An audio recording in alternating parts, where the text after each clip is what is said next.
Nous avons réalisé une étude sur la production d'hydrogène à partir de déchets, et ceci pour le compte de l'association Record, donc qui regroupe des membres tuteurs industriels, et également pour l'ADEME. Alors cette étude visait à définir par un état de l'art les différentes technologies qui permettaient de produire à partir de déchets de l'hydrogène. Et nous avons étudié les voies thermochimiques ainsi que les voies biologiques. L'idée, in fine, est d'arriver à déterminer les perspectives de ces technologies dans le cadre d'une production d'hydrogène à plus ou moins long terme, court ou moyen terme, en ayant recours à ces technologies-là.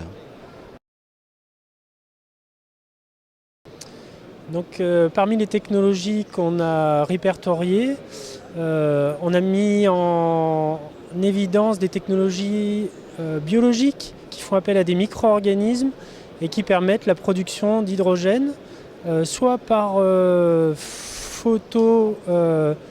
bioprocédé à l'aide de microalgues, soit par fermentation, et ça constitue une étape de la méthanisation classique. Alors la technologie de thermochimie repose en fait sur une combustion en atmosphère réductrice qui permet de produire un gaz de synthèse qui contient en proportion différente de l'hydrogène et du CO. Il s'agit ensuite de faire une transformation du CO en hydrogène et en CO2 pour aboutir in fine à de l'hydrogène H2 et du CO2 et ensuite en faire une séparation pour l'usage de l'hydrogène.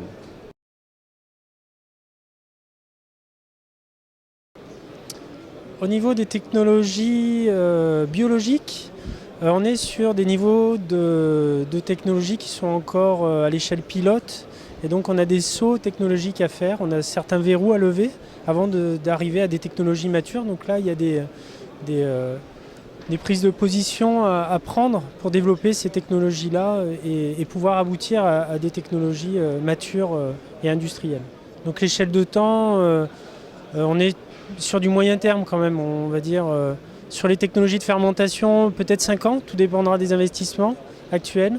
Et sur d'autres technologies, on est sur du plus long terme, une petite dizaine d'années, voire 15 ans dans certains cas. Alors les solutions thermochimiques sont, je dirais, matures aujourd'hui. Leur application et les conditions opératoires concernant les déchets à proprement parler nécessitent une sélectivité dans les déchets pour avoir un produit qui corresponde à cette application.